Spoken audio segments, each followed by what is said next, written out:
1. Stop blaming the world, start taking responsibility. You can't fix what you keep blaming. The moment you stop pointing fingers and start pointing the thumb back at yourself is the moment your life begins to change. Growth starts when excuses stop. You're not stuck because of what they did, you're stuck because you're waiting for an apology that won't fix what only accountability can.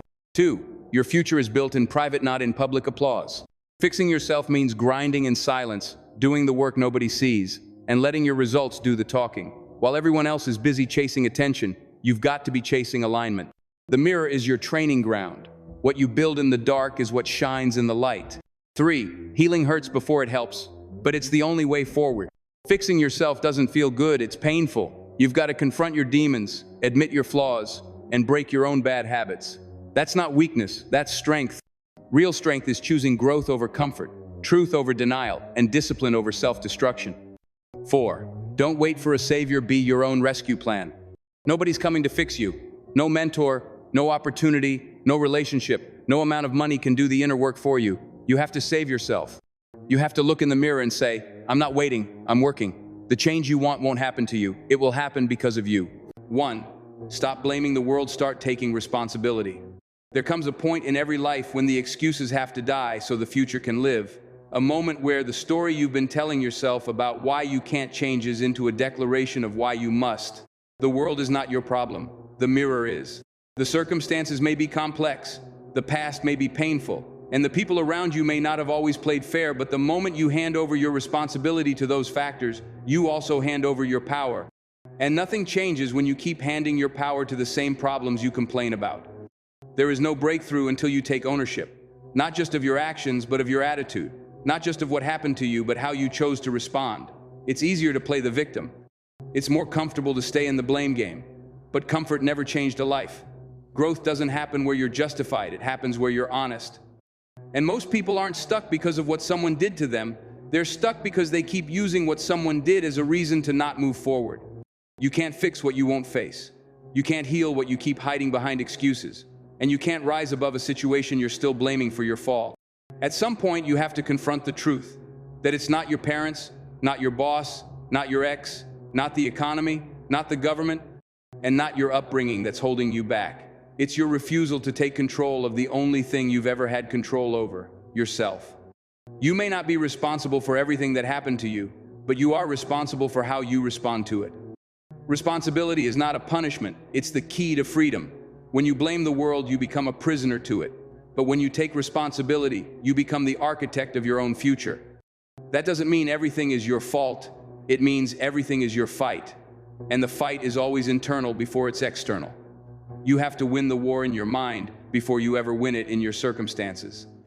You have to change the way you think before your life ever changes. Too many people are waiting on the world to be fair before they start fighting for their life.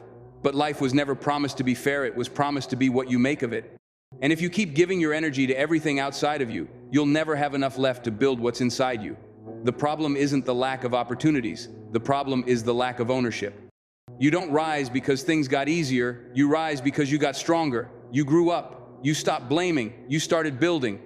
Accountability is painful, but so is stagnation. The difference is one moves you forward, the other keeps you stuck. Blame feels good for a moment, but it robs you of momentum. And momentum is everything. Once you start taking responsibility, even for things that weren't your fault, you shift from being a victim to being a creator. You stop asking why me, and you start asking what now. You stop waiting for a solution, and you start becoming one. The truth is, no one is coming to save you. That's not a cruel statement, that's a liberating one. Because the moment you realize that, you stop waiting and you start working. You stop expecting and you start executing. You stop depending and you start deciding. And decisions, not dreams, are what shape your destiny. Decisions made every day to take ownership of your attitude, your actions, your growth, your time, your words, and your energy. Because the person you become is not based on what happened to you, but on how you handled it. There's a reason why some people rise out of the same pain that destroys others. It's not luck, it's not genetics, it's not even talent, it's ownership. It's looking at their pain and saying, I didn't deserve this, but I won't let it define me. It's standing in the wreckage and saying, I may not have caused this, but I will be the one who rebuilds.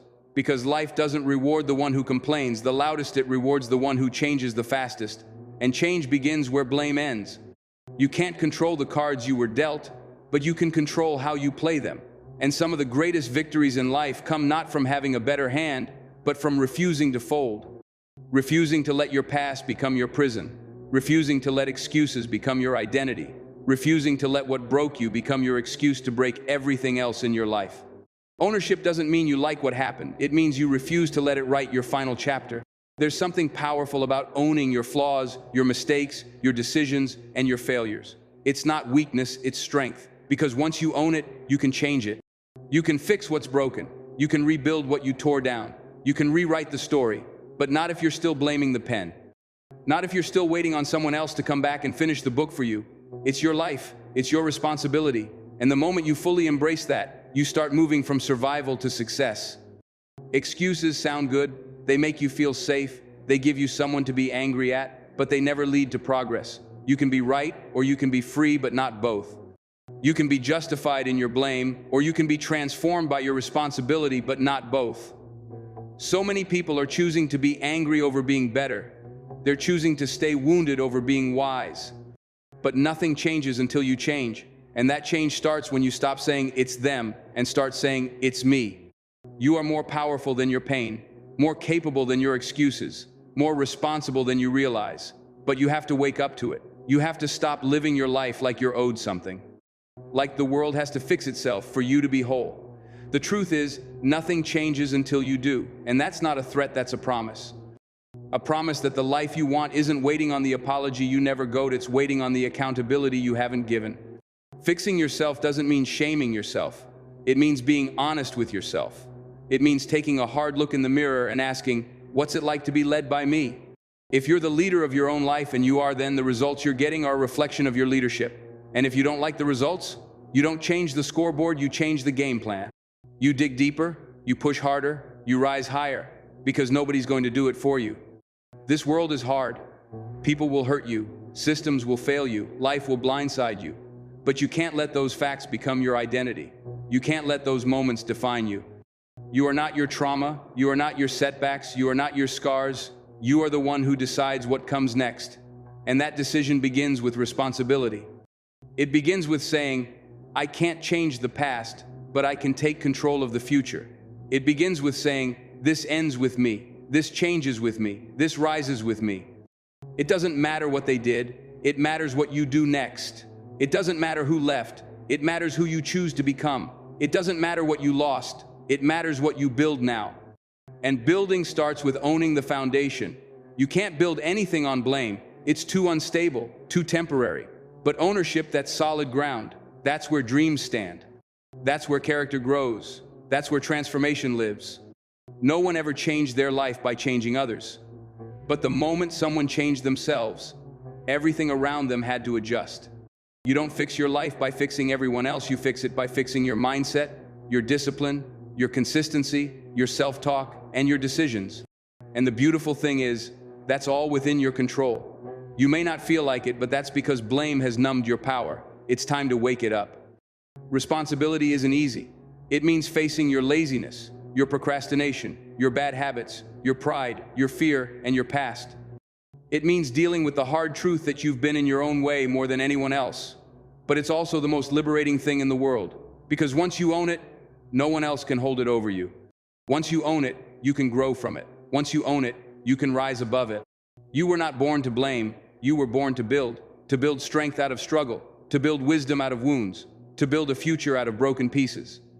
But the building doesn't begin until the blaming ends. You have everything you need to begin. You have the mind, the spirit, the resilience, the hunger. What you may be missing is the decision.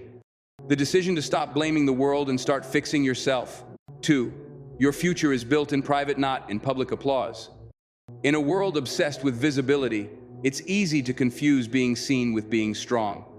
It's tempting to measure progress by how many people clap when you speak, how many followers hit like, or how many compliments you get after a post.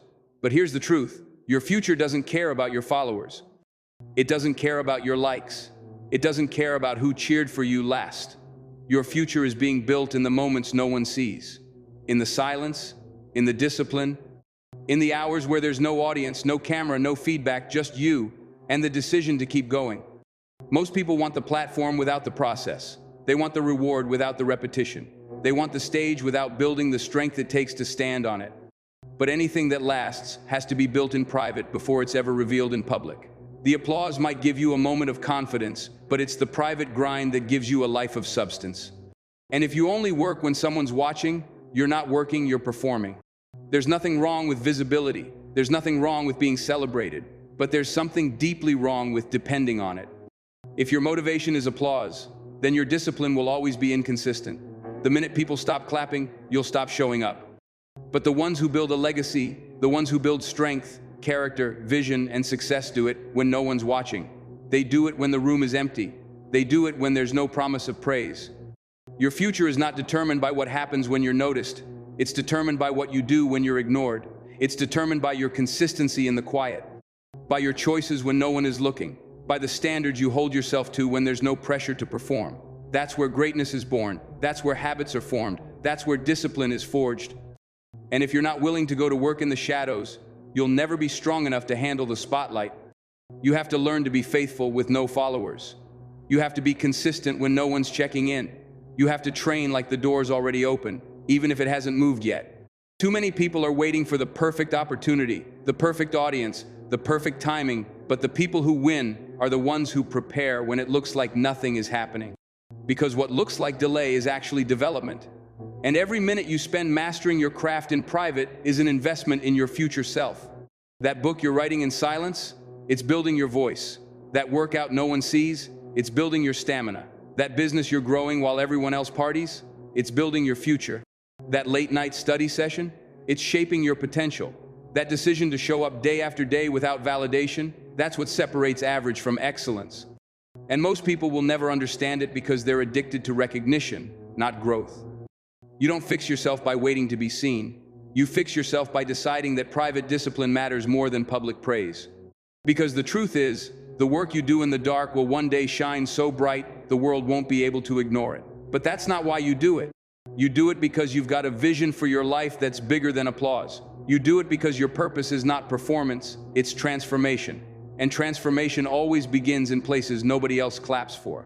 There's a dangerous addiction in this generation to be validated before being valuable. But the real value is built in silence, before the business succeeds, before the brand grows, before the dream gets traction, before the talent gets noticed. Real value is built in the hours you choose, discipline over distraction. In the mornings you get up before the sun. In the nights you go to bed tired but fulfilled. In the sacrifices no one applauds. That's where character is formed. That's where confidence is born. That's where the future is forged.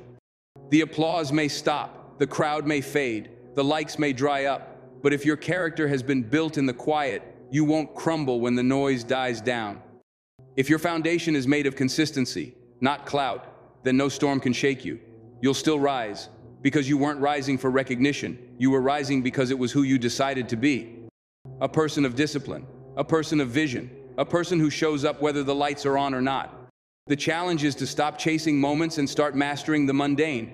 Everyone wants the mountaintop, but few are willing to climb, and the climb happens long before the summit ever comes into view. You fix yourself in the repetition, in the grind, in the sweat, in the tears that nobody will ever see. And that's what makes the success mean something when it comes not because they clapped, but because you know what it took to get there. Greatness doesn't begin when you get recognized. It begins when you get disciplined, when you decide to push past feelings, when you stop quitting on yourself. When you stay faithful to your vision long after the excitement wears off, that's where greatness lives, not in the limelight, but in the lonely hours of self-development. The ones where it's just you and the goal, you and the standard, you and the commitment to become someone you can be proud of, even if nobody else notices. Your future won't be built by the opinions of others. It will be built by your integrity, your ability to show up when no one's asking, to study when there's no test, to work when there's no reward, to sacrifice when there's no guarantee. Because deep down, you know the reward is not applause. It's becoming someone who doesn't need it. Someone who knows their value without a stage. Someone who leads themselves when there's no one else watching. There's a cost to this level of discipline. It means being misunderstood. It means being unseen. It means sacrificing fun for focus. But the payoff is a life that can't be shaken. A future that can't be stolen. A confidence that doesn't depend on compliments. That's what happens when you stop building for validation and start building from vision. Vision that sees beyond the temporary. Vision that believes in a purpose bigger than popularity. Vision that says, I don't need to be clapped for to keep going. I just need to keep becoming. This is the grind most people never see. The mornings you wanted to quit, the nights you stayed up grinding, the moments you questioned if it was even worth it, the doubts you silenced, the sacrifices you made, the temptations you resisted, the distractions you shut down, the loneliness you endured, the tears you wiped away in secret. All of it, every bit of itis, the foundation of something the world will one day respect. But only if you respect it first. Only if you value the process enough to stay committed, even when the praise isn't present. That's what fixing yourself looks like. It's not about perfection, it's about process. Not about applause, it's about alignment. And alignment doesn't happen by accident, it happens by decision. Daily decisions, repeated decisions, relentless decisions. The decision to build when others are sleeping, to grow when others are gossiping, to rise when others are relaxing. To say no to what's easy, so you can say yes to what's essential. Your future is counting on you to be consistent in the shadows, to believe in the value of the unseen, to stop begging for someone to notice and start becoming someone who can't be ignored. That only happens through quiet dedication, through private commitment, through fixing your habits, your thoughts, your patterns, your lifestyle, not because someone's watching, but because you know who you're becoming. Don't wait for the crowd to cheer before you commit to the climb. Don't wait for external validation to do internal work. Don't wait for applause to become accountable. Your future is built behind the curtain. In the silence, in the repetition, in the things no one posts about, in the things no one else claps for. That's where the real work lives. That's where greatness begins. And that's where you fix yourself, not for the crowd, but for the calling. 3. Your excuses are a prison disguised as protection. There's a lie we've been sold that sounds like safety, but it's sabotage in disguise. It whispers softly and blends in with your thinking until it becomes so familiar you don't question it anymore. It sounds like, I'm not ready yet. I don't have the time. I wasn't raised that way. They didn't give me a shot. Life's been unfair. You know what that is? That's not your reality. It's your excuse. And that excuse isn't protecting you. It's imprisoning you. Every time you excuse your lack of progress, you forfeit your power. Every time you let your story explain your stagnation, you make your struggle stronger than your spirit. That's not truth. That's bondage. And until you get honest with yourself and rip the mask off those excuses, you'll keep mistaking limitation for identity. You'll keep calling fear wisdom. You'll keep dressing up hesitation as humility. And you'll wonder why you feel stuck when it's your own narrative that's holding you hostage. You don't fix yourself by blaming the world for breaking you. You fix yourself when you stop rehearsing the reasons and start rebuilding the resolve. The pain you've been through, it's real. The setbacks, valid. The injustice, unfair. But none of that has the final say unless you let it. You may not be responsible for the wounds, but you are responsible for what happens next. Because healing doesn't come through repeating the story, it comes through rewriting the response. Excuses are attractive because they let us feel right while staying wrong. They let us sound justified while remaining unchanged. They give us a temporary sense of safety while robbing us of long-term strength. But there's no breakthrough on the other side of an excuse. There's no destiny in denial. There's no transformation where there's always a justification for staying the same. Look at your life honestly. Are your patterns matching your potential? Or have you been protecting your comfort zone by calling it your calling? Have you been blaming the system, the timing, the people, when the truth is, you've been playing small because you're scared of who you'll have to become to grow? That's what fixing yourself requires. Confrontation, not with others, with yourself. The boldness to look in the mirror and call out your excuses for what they are. Chains that you keep locking yourself into because freedom feels unfamiliar. But freedom doesn't come without a fight. You have to be willing to challenge everything you've accepted as just the way it is. That scarcity mindset, that fear of rejection, that self-doubt you dress up as realism, that's not who you are. That's who your excuses taught you to be. The breakthrough starts when you stop babysitting your excuses and start breaking up with them. You don't need another reason to stay the same. You need a reason strong enough to change.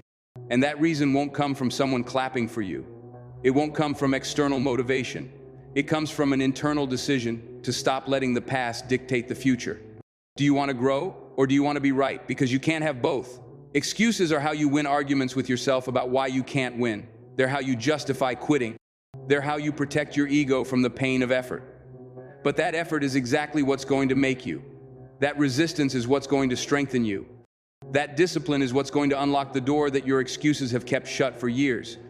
No more, "I can't because," change the language, say, "I must even though." That's the mindset shift.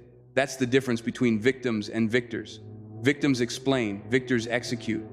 Victims rehearse the reason. Victors rewrite the response.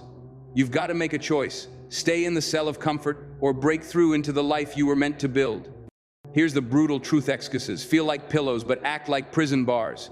They numb you, lull you, sedate you into mediocrity. They're easier to carry than responsibility, but they weigh far more over time. And the longer you carry them, the harder it becomes to move freely. The more normal they feel, the more you shrink to fit inside them. That's why fixing yourself isn't just about self-improvement, it's about self-responsibility.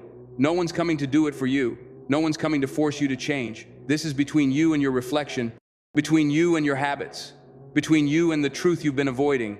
Maybe your excuse is that you've always been this way, that change is hard, that it's too late, that people like you don't succeed, that your environment determines your elevation. But none of those are facts, they're filters. And filters can be changed. Your brain is wired to reinforce what you repeatedly tell it. So if you keep speaking in limits, you'll keep living beneath your level. But if you start declaring truth even when you don't see the fruit yet, you'll train your spirit to rise above the story. You were not born to live in cycles of self-sabotage. You were not designed to repeat generational dysfunction. You were not created to decorate a cage with comforting words. You were made to break out. But to do that, you've got to strip every excuse of its power. Stop using your pain as a permission slip to play small. Stop using your history as a blueprint for your future.